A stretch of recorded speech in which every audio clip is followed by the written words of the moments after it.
உண்மையிலேயே இன்றைக்கு கொழும்பு மருகசில ஜனாசாவாக இருக்கக்கூடிய இந்த மனிதர் உண்மையிலேயே ஒரு பொறாமைப்படத்தக்க ஒரு மனிதர் என்று தான் நாங்கள் சொல்லணும்.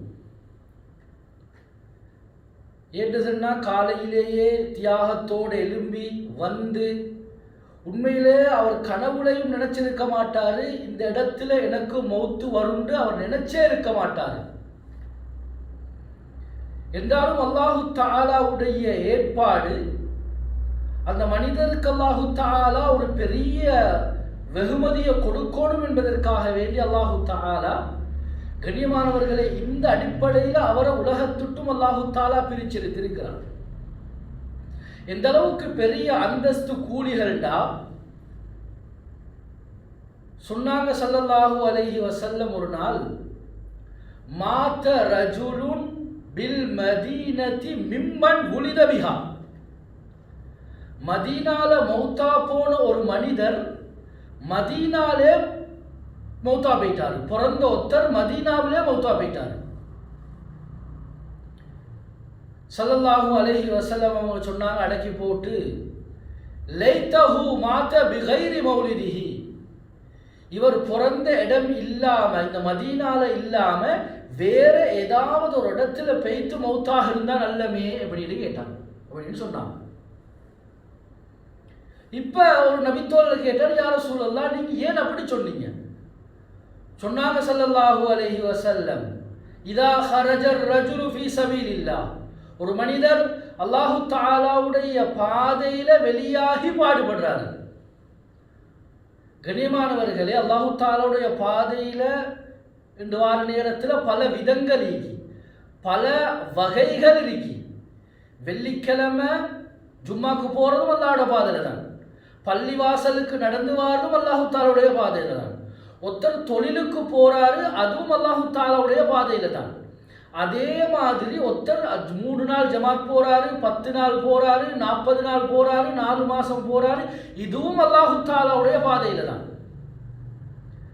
அப்ப இப்படி அல்லாஹு தஆலாவுடைய பாதையில போற ஒரு மனிதர் அவர் மௌத்தா போனாலும் அல்லாஹ்வுடைய பாதையில மௌத்தா போற மாதிரி தான். ஹதீஸ்கள்ல தெளிவாக வந்திருக்கக்கூடிய விடயம். இப்ப ஸல்லல்லாஹு அலைஹி வஸல்லம் அவங்க சொன்னாங்க, அல்லாஹ்வுடைய பாதையில பெய்த்து யார் இப்படி மௌத்தா போறாரோ, கீஸலஹு மின் மௌஇதிஹி இலா முன்கத்இ அஸரிஹி ஃபில் ஜன்னah, இவர் போன 8 வச்சு ஆரம்பிச்ச இடத்திலிருந்து இவர் மௌத்தா போன இவருடைய உயிர் பிரிஞ்ச அந்த இடம் வரைக்கும் அல்லாஹு தஆலா சொர்க்கத்தில் விசாலமான இடத்தை அல்லாஹு தஆலா கொடுக்கிறான். இந்த ஹதீஸை பதிவு செஞ்சு போட்டு மார்க்க ஹதீஸ் கலை வல்லுநர்கள் இதுக்கு பல மாதிரி விளக்கங்கள் எழுதுவாங்க.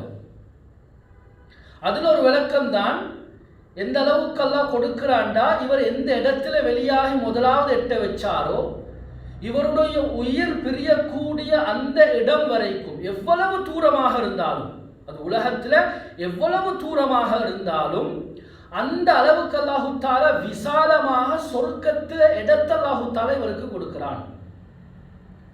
இன்னும் சில மார்க்க அறிஞர்கள் எழுதுவாங்க, இவருடைய கபர் எந்த அளவுக்கு இவர் வெளியாகி வந்தாரோ அந்த அளவுக்கு விசாலமாக இவருடைய கபரு விசாலமாக ஆக்கப்படும், விரிவாக ஆக்கப்படும் என்ற கருத்தையும் சில மார்க்க அறிஞர்கள் எடுத்தெழுதியிருக்கிறார். கண்ணியமானவர்கள், இந்த அடிப்படையில் உண்மையிலேயே இன்றைக்கு மௌத்தா போன இந்த ஜனாசா பொறாமைப்படத்தக்க ஒரு ஜனாசாவாகத்தான் நாங்கள் எங்களோட சிந்தனைக்கு எடுக்கிறோம்.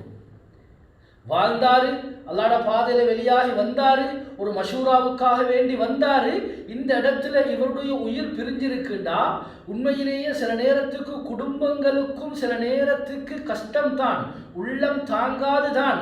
என்றாலும் அல்லாஹு தஆலா இவருக்கு இந்த அளவுக்கு பெரிய வகுமதிகள் அல்லாஹு தஆலா கொடுக்க போறான் என்ற அந்த ஆதரவோட நாங்கள் அல்லாஹு தஆலாவிடத்தில் இவருக்காக வேண்டி துஆ செய்வோம்.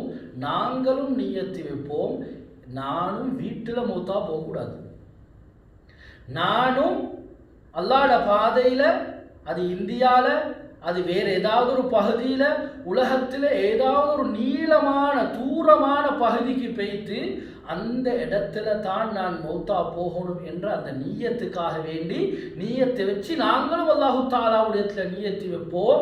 இப்படியாப்பட்ட ஷஹீதுடைய இப்படியாப்பட்ட அல்லாஹுடைய பாதையில் பாடுபடக்கூடிய முஜாஹிதுடைய அந்தஸ்து அல்லாஹு தாலா நிச்சயமாக எங்களுக்கும் தருவான் என்பதில் எந்த விதமான சந்தேகமும் இல்லை. இந்த அடிப்படையில் நீயத்துகளை வச்சு நாங்களும் அல்லாஹு தாலாவுடைய பாதையில் வெளியாகிறதுக்கு